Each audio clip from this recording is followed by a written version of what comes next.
지는 지난번에도 안철수 의원하고 또 대표 선거 나갈 때 한 번 나가서 붙었죠. 왜냐하면 안철수 대표를 향해서 지지를 호소하면서 울었지만 그 뒤에는 이제 대표 선거 같이 나가면서 갈라섰죠. 그렇죠. 안철수 대표가 내가 낫다 그랬잖아요. 또 이번에는 또 손학규 대표를 향해서 공격을 했지 않습니까? 그렇죠. 그러니까 이게 이제 체급이 이제는 대표급이 되는 거죠. 그리고 사실 저분이 자유한국당에 가서 저런 얘기해봐야 별로 눈에 안 띄거든요. 근데 저게 바른미래당에 있으면 저렇게 얘기를 하니까 눈에 팍 띄고 벌써 지금 언론에서 이슈가 되고 있지 않습니까? 그러니까 하여튼 본인의 정치로서는 상당히 성공을 하는 것으로 보이는데 아까 두 분 말씀하신 대로 과연 이것이 이제 정치인으로서의 윤리에 맞는지 그건 다시 좀 고민해봐야 될 문제로 보입니다. 그러니까요. 김 교수님이나 정 변호사님 말씀처럼 이 당에 계신 분들은 저 지방에 가서 몸을 던져서 당 이름 하나라도 알리려고 하고 있는데 왜 한국당 표를 당신들이 뺏어오냐라는 취지로 이야기를 해서 말이죠.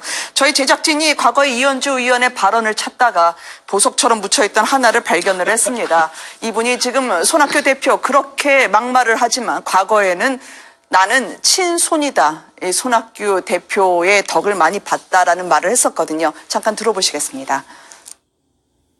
제가 솔직히 말씀드려서 선거 때 손학규 마케팅을 좀 했어요. 왜냐하면 이겨야 되니까 선거 때. 근데 왜냐하면 우리 지역구가 광명을이 옛날에 그 한나라당 그분 한나라당 시절에 그분이 오래 하셨거든요. 그래서 지역에 아직도 과거 손학규 그 지지자들이 많이 계세요. 그래서 사실 광명을에서 지역구 국회의원 하려면 그 지지자들한테 우호적인 그걸 못 얻으면 안 되니까. 그래서 그 마케팅도 좀 했어요. 그러니까 또 친손이다 막 하더니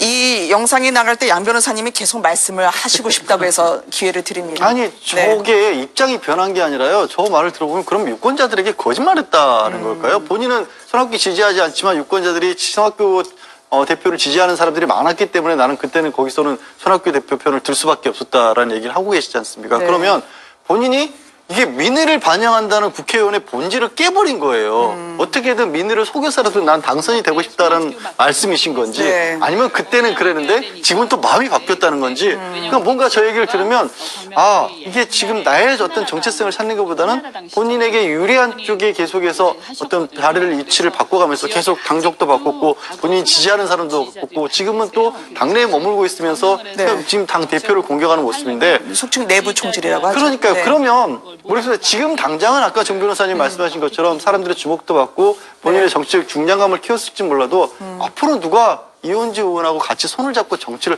하고 싶으실까요? 저는 그거를 좀 한번 여쭤보고 싶어요. 안철수 전 대표도 그랬고요. 지금 현 손학규 대표도 그렇고요. 그렇게 국회의원이 되는 게 중요한가요? 옛날에 은혜나 은인 같은 거 많은 분들이 좀 소중하게 여기는 가치인데 말이죠. 그러니까 정치의 가장 큰 그 덕목 중에 하나는 사회를 통합시키고 사회 공동체가 유지될 수 있는 기본적인 기능을 하게 만들어주는 겁니다. 그렇다면 사회의 기본적인 기능을 만들어주는 가장 큰 게 뭡니까? 정의가 이기고 진실이 승리하는 거 아니겠습니까? 그런 맥락에서 본다면 사실은 물론 정치적 이해관계에 따라서 이합집산을 할 수 있는 게 정치권이라고 합니다만 그 이합집산을 할 때도 최소한의 덕목과 예의와 품격이 있는다고 저는 생각을 합니다. 그렇다고 한다면 아까 말씀드린 것처럼 정당한 문제제기라고 본인이 생각하면 문제제기를 할 때가 있고 문제제기를 해야 될 장소가 있고 시기가 있다고 생각을 해요. 그러면 지금 손학규 대표부터 시작해서 모든 당 지도부가 또 이현주 의원과 비슷한 생각을 하고 있는 문제의식을 가진 최고위원조차도 다 내려가서 지금 거기서 올인하면서 열심히 노력하고 있는데 이 시기에 저런 말을 하는 것이 과연 온당하냐에 대해서는 아무리 정치적 변신이 필요하다 하더라도 제가 볼 때 과하다는 생각이 들고요. 더 중요한 것은 정치는 자기가 민주당에서 시작해서 국민의당으로 왔고 바른미래당으로 왔고 다시 어디로 갈지 모르겠습니다만 어디로 간다 하더라도 자기 스스로의 변신에 대한 정당성이 있으려면 일관된 자기 스스로의 명분이 있어야 되거든요. 일관된 자기 스스로의 명분이라는 것이 결국은 내가 지금 당시 상황에서 유리한 것만 쫓아간다고 한다면 이게 결국은 철새 소리를 듣게 됩니다. 그게 아니고 자기가 생각하는 소중한 가치가 맞는 거라고 한다면 그 가치를 국민들한테 설명해 주시기 바랍니다. 저는 그렇게 해야만 이제 이현주 의원은 정치적으로 계속되지 않을까 싶습니다.